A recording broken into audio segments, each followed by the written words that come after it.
یہ پہلا سفر ہے اور کچھ دن پہلے ہی میں نے یہ تمنا کی تھی کہ حضرت مفتی شہید اللہ صاحب جو ہمارے استاذ ہیں، بنگلہ دیشی ہیں، حضرت میں ہم نے دو چیزیں دیکھیں، علم میں بہت مضبوطی اور تواضع بہت زیادہ۔ ہمارے شیخ حضرت مفتی رشید احمد صاحب رحمہ اللہ تعالیٰ کسی کو آسانی سے اجازت بیعت نہیں دیتے تھے، خلافت نہیں دیتے تھے، تو حضرت نے حضرت مفتی شہید اللہ صاحب دامت برکاتہم کو اجازت بیعت بھی دی۔ کئی سال حضرت مفتی شہید اللہ صاحب کی صحبت میں گزارے۔ حضرت کی طبیعت میں تواضع بھی تھی، مزاح بھی تھا، وقت کی پابندی۔ کوئی بھی بنگلہ دیش سے آتا میں پوچھتا بھائی مفتی شہید اللہ صاحب کہاں ہوتے ہیں، میرا ان سے دل چاہتا ہے ملاقات کا۔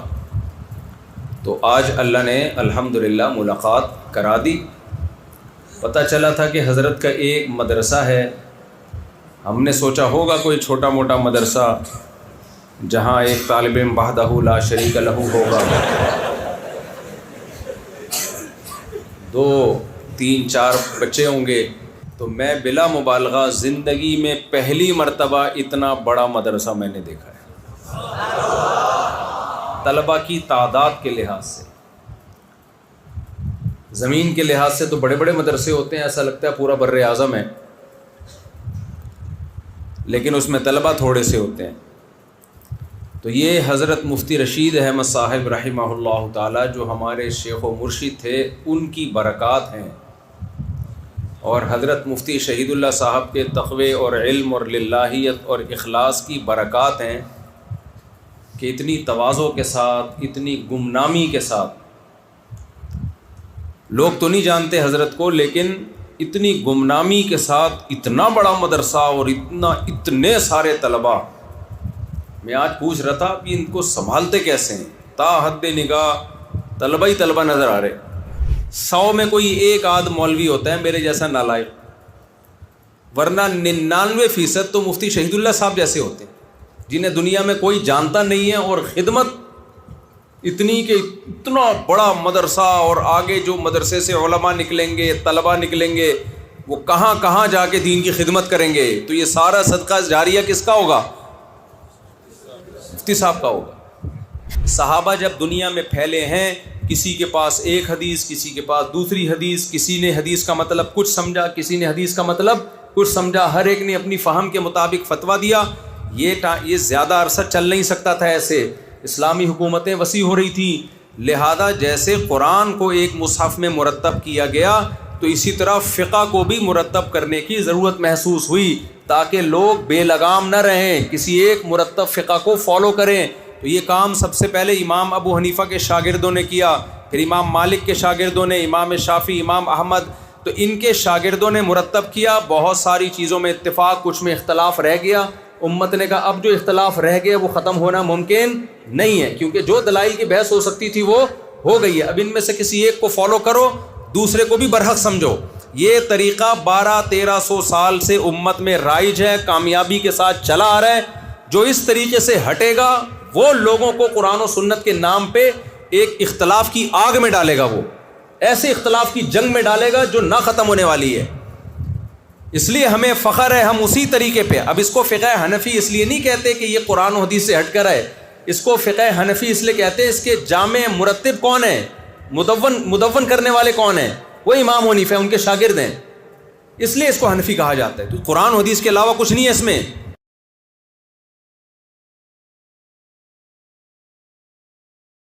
آج ہمارے سامنے تشریف فرما ہے جس شخصیت کے تعارف ہمارے زبان کے لائق نہیں ہے، جو کہ خلیفہ مجاز حضرت العلام مفتی محمد عبد الرحیم صاحب، محتمم و مدیر جامعۃ الرشید کراچی پاکستان کے معزز شخص ہیں، ان کے خلیفہ مجاز ہیں حضرت العلام، حضرت محترم و مکرم و معظم و مبجل علامہ مفتی طارق مسعود صاحب ابھی ہمارے سامنے نصیحت فرمائیں گے۔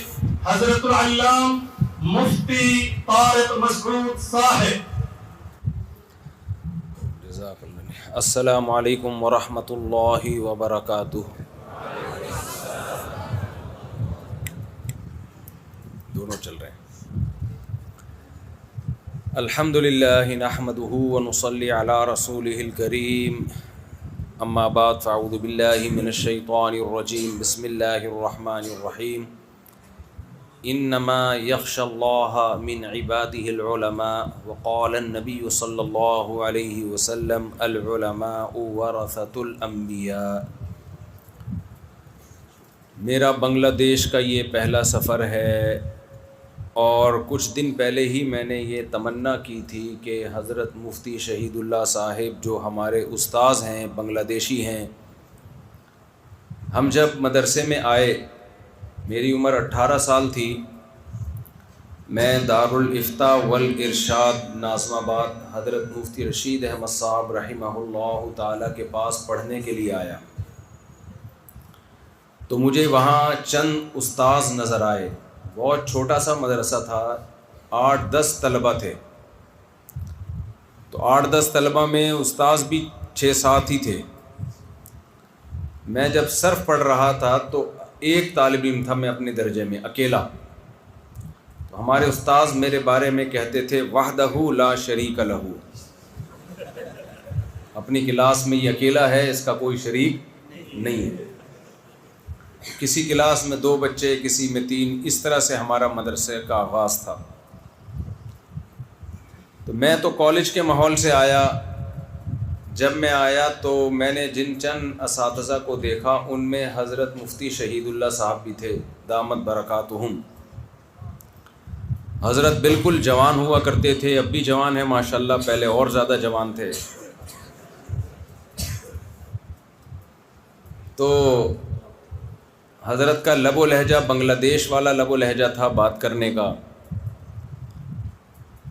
تو حضرت میں ہم نے 2 چیزیں دیکھیں، علم میں بہت مضبوطی اور تواضع بہت زیادہ۔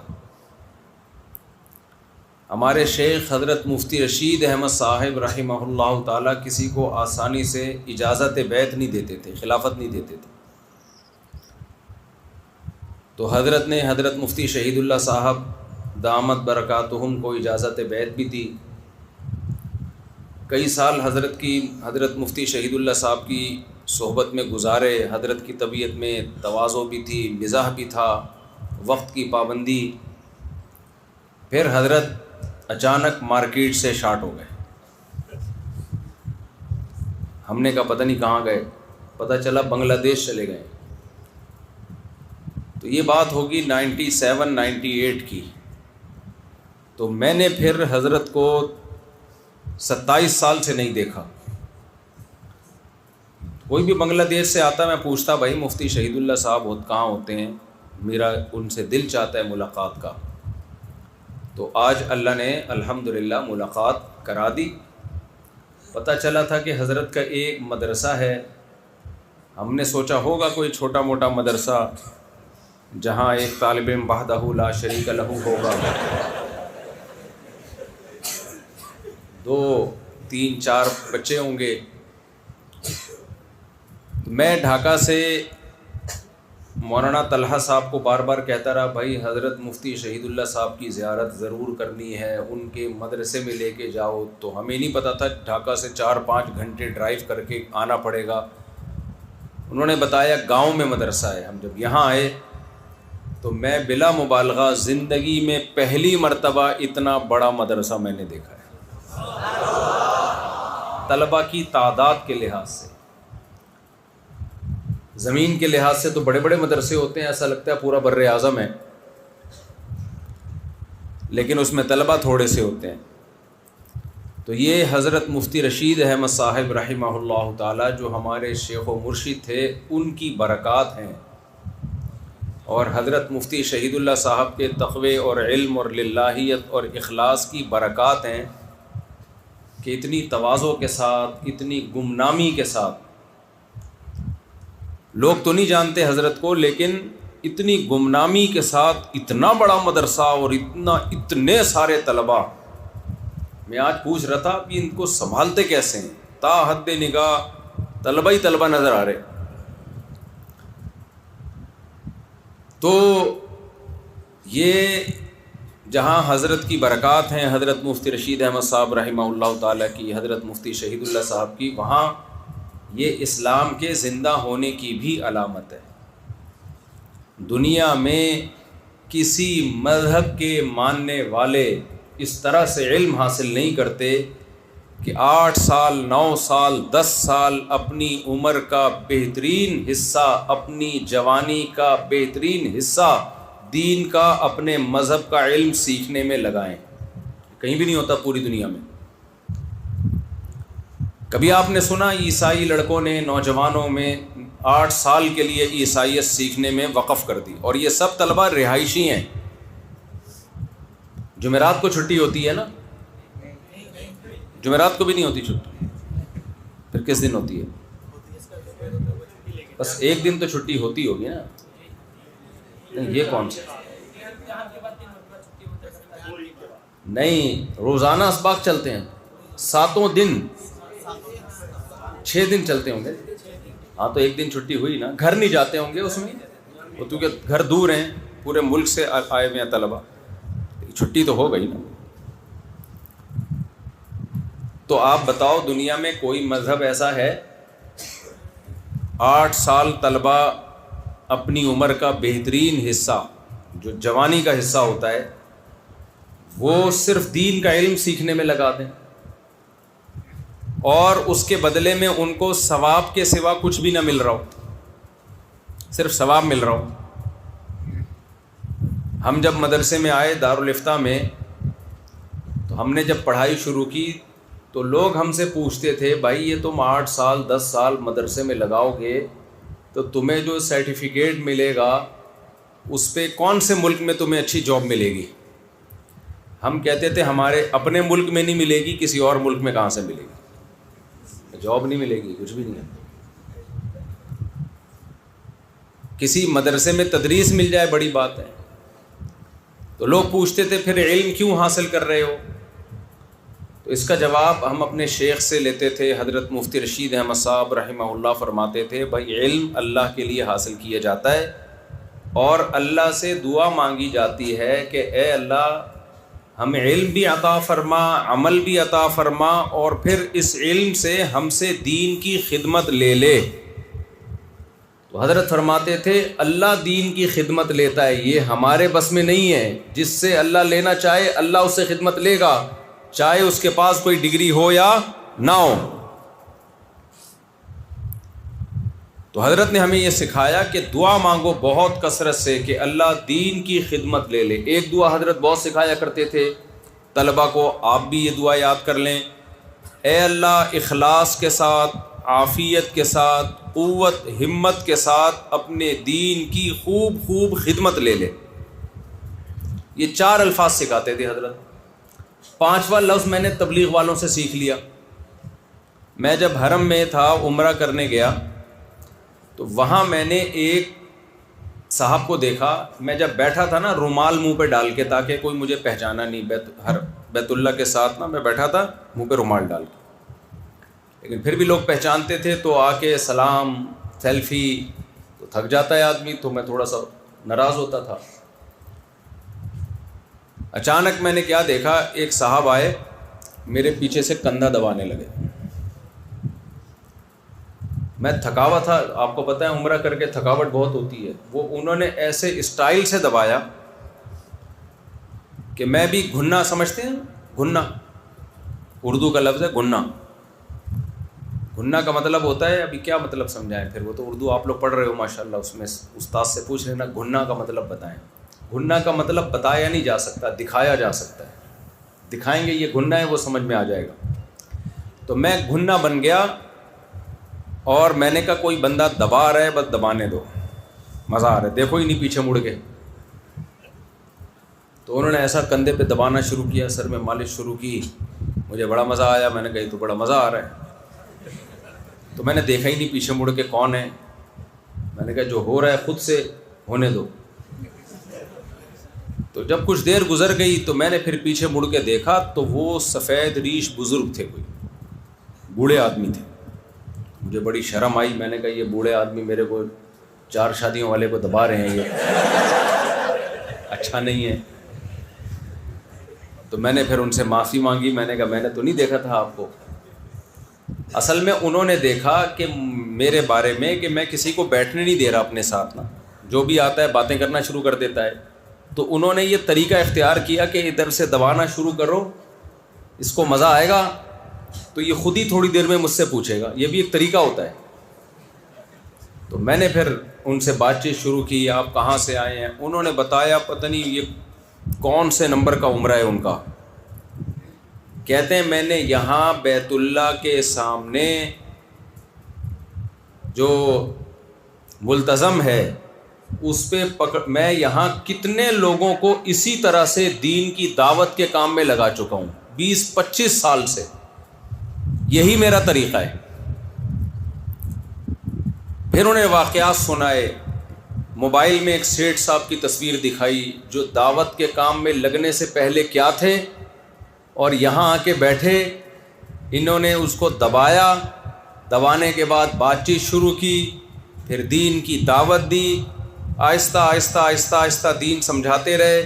پھر کہتے ہیں یہاں بیت اللہ کے غلاف کو پکڑ کے اس کے لیے دعا مانگتا رہا، یہی ان کا طریقہ واردات، یہ طریقہ تھا۔ پھر انہوں نے تصویر دکھائی، اب یہ کیا بن چکا ہے، وہ فیصل آباد میں کسی فیکٹری کا بہت بڑا سیٹ تھا، شراب کباب اور عیاشیوں میں لگا ہوا تھا، کہہ رہے ادھر دعوت دیتا ہوں، ادھر بیت اللہ کا غلاف پکڑ کے اس کے لیے دعا مانگتا ہوں، اس کے بعد وہ اللہ کے لیے نکلتا ہے، اس کی زندگی تبدیل۔ کہہ رہے ابھی وہ جو عیاش شخص تھا جو بالکل عیش و عشرت میں تھا، ابھی مسجد نبوی میں ہے اور اس نے کہا ہے کہ میں مسجد نبوی میں 10,000 مرتبہ درود کی تسبیح مکمل کروں گا، پھر اس کے بعد واپس آؤں گا، اور تبلیغ میں نکل گیا۔ تو ایسے وہ 20 سال سے دعوت کا کام کر رہے، پتہ نہیں کتنے لوگوں کو اللہ کی راہ میں نکال چکے۔ اس وقت مجھے ایک اندازہ ہوا کہ دین کی خدمت اللہ بہت سو سے لے لیتا ہے، خدمت کا جذبہ پیدا ہونا یہ بہت کم لوگوں میں ہوتا ہے۔ وہ جو بزرگ تھے وہ دین کی خدمت تو بہت سے لوگوں سے اللہ لے رہا ہے، لیکن وہ والا جذبہ کیا ہر ایک میں ہوتا ہے؟ جذبہ تو دیکھو بھائی، کیسی فکر ہے، ادھر حرم میں ہی بیٹھے ہوئے ہیں، ادھر ہی لوگوں کو دعوت، اور پھر ادھر پاؤں دبانا، سر دبانا۔ ہم تو دعوت دیتے ہیں بھائی، دین پہ آنا ہے آؤ، نہیں تو جاؤ جہنم میں۔ کیا خیال ہے؟ دین پہ چلنا ہے اچھی بات ہے، نہیں چلنا جاؤ جہنم۔ بھی تو بہت سے لوگ جہنم میں بھی جائیں گے کہ نہیں جائیں گے؟ کیا خیال؟ ہم چھوٹے بچے تھے، ایک دفعہ ہم صدر میں گھوم رہے تو ایک بندے کو میں نے دیکھا، وہ سی ڈی بیچ رہا ہے فحش ویڈیو کی، انڈین فلموں کی یا ایسی فحش چیزوں کی۔ تو میں نے اس کو تھوڑا سا سمجھایا، میں نے کہا تم کیوں کوئی اور کاروبار کرو، لوگوں کو تم یہ چیزیں حرام چیزیں بیچ رہے ہو۔ مجھے کہتا ہے مجھے ایک بات بتاؤ، کیا لوگ نے جہنم میں جائیں گے کہ نہیں جائیں گے؟ بہت سارے لوگ۔ میں نے کہا جائیں گے، تو کہہ رہے یہ اسی سلسلے میں کہہ رہا سب نے جنت میں تھوڑی جانا ہے، جو جہنم میں جانے کے لیے میں نے یہ انتظام کیا ہوا ہے کہ جس نے جانا ہے یہ خریدے جائے جہنم میں۔ تو میں نے کہا وہ تو چلے جائیں گے، تجھے بھی اپنے ساتھ گھسیٹیں گے۔ تو کچھ لوگوں کا یہ ہے بھائی جاؤ جنت میں جاؤ، جاؤ جہنم میں جاؤ۔ تو اس لیے اللہ سے کیا دعا مانگنی چاہیے؟ اے اللہ قوت کے ساتھ، طاقت کے ساتھ دین کی خدمت دے، ہمت کے ساتھ، طاقت بھی ہو دین کی، بعض دفعہ طاقت ہوتی ہے ہمت نہیں ہوتی، سست ہوتا ہے انسان۔ عافیت کے ساتھ، بعض دفعہ دین کی کام میں آزمائشیں اتنی آتی ہیں کہ کسی بڑی مشکل میں پھنس جاتا ہے، تو عافیت کے ساتھ۔ اے اللہ قوت، ہمت، عافیت، 4 لفظ میں نے استعمال کیے تھے نا۔ اخلاص،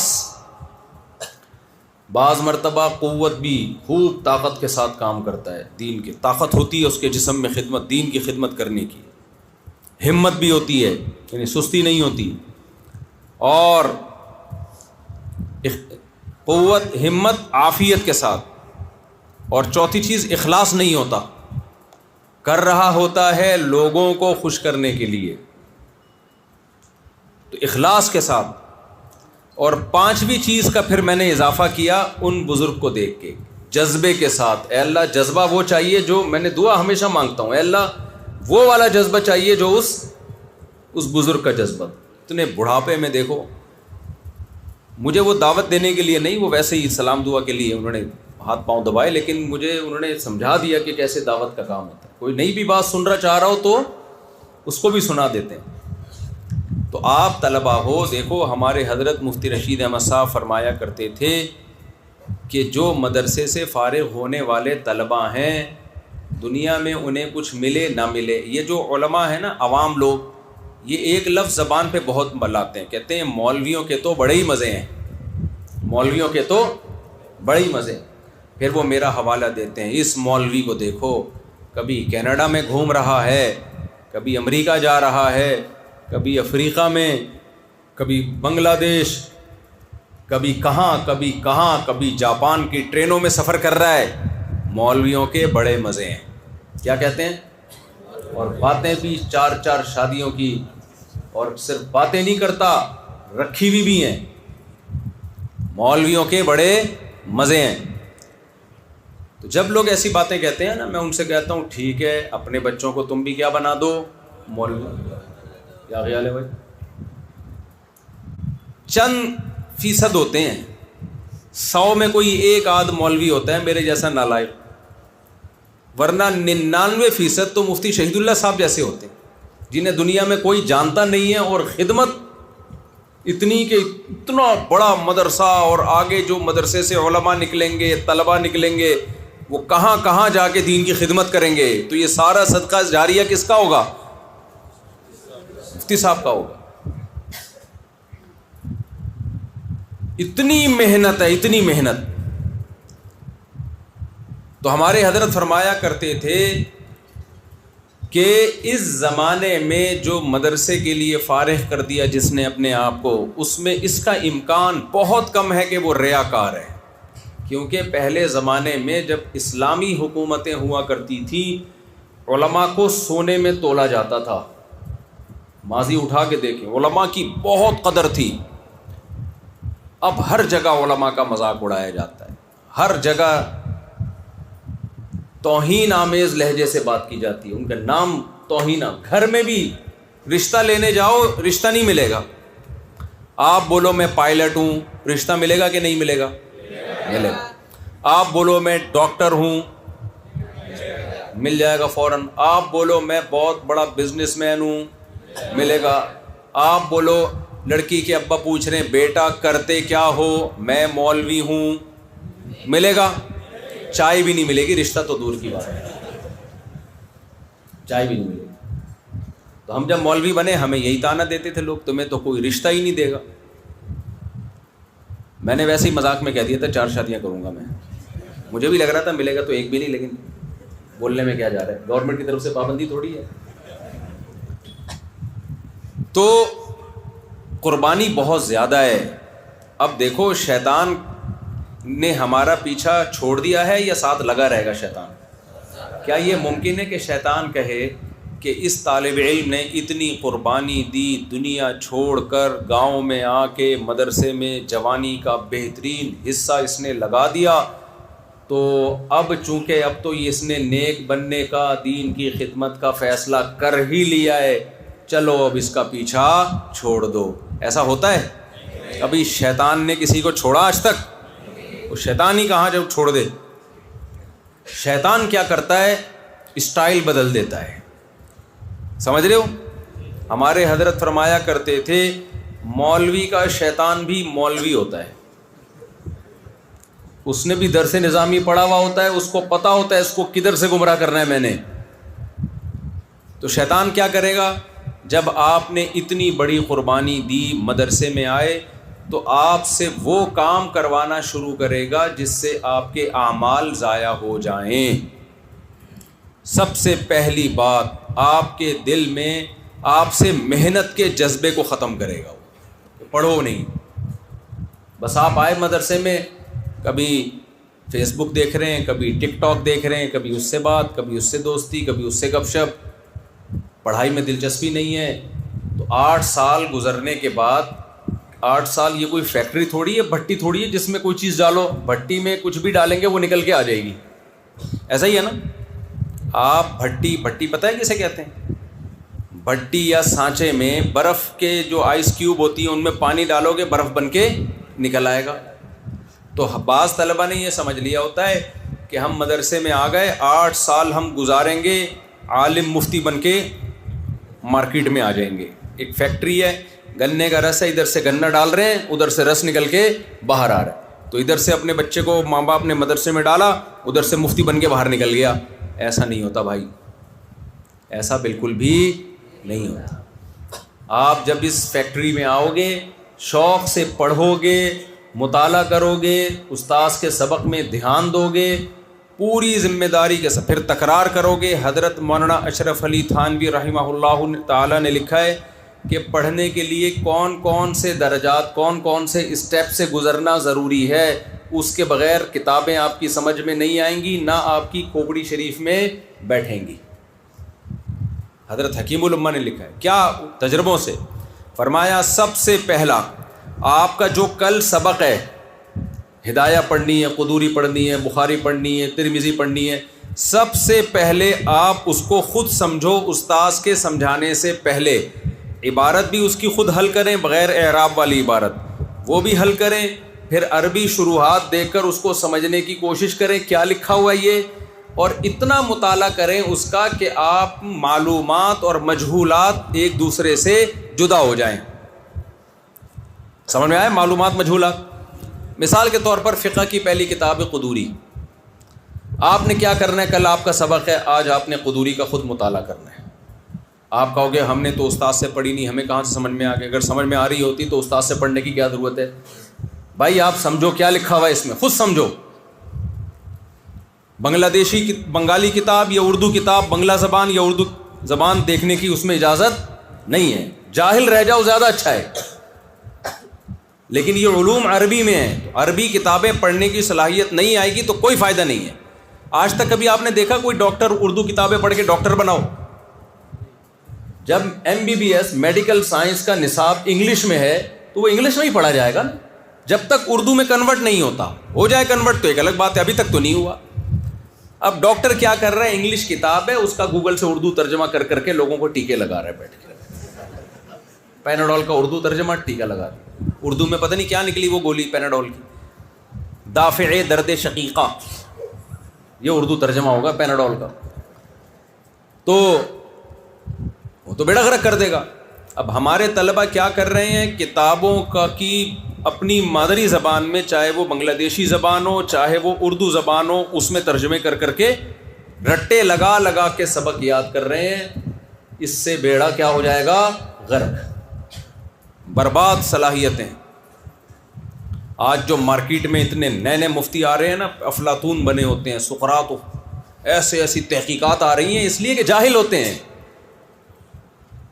اگر وہ جاہل نہ ہوتے تو مجتہدین کے خلاف کبھی نہ چلتے، اپنی رائے کبھی قائم نہ کرتے. کیونکہ آپ 15ویں صدی میں تھوڑی ہم محققین پیدا ہو رہے ہیں کوئی نئے. اسلام تو بہت پرانا ہے. مجھ سے لوگ کہتے ہیں نا کہ ہم قرآن حدیث کو مانتے ہیں، امام حنیفہ کو نہیں مانتے.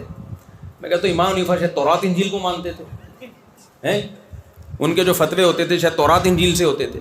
چونکہ خود جاہل ہیں، ابو حنیفہ رحمہ اللہ تعالیٰ کے قول کی دلیل سمجھنے کی صلاحیت ہی نہیں ہے، حدیثوں کے ترجمے تک نہیں آتے ہیں. تو پھر ایسی جگہ پر محققین، نام نہاد محققین ہی پیدا ہوں گے. اور ان محققین جو مارکیٹ میں آ رہے ہیں نا نئے نئے، ہر مفتی کا فتویٰ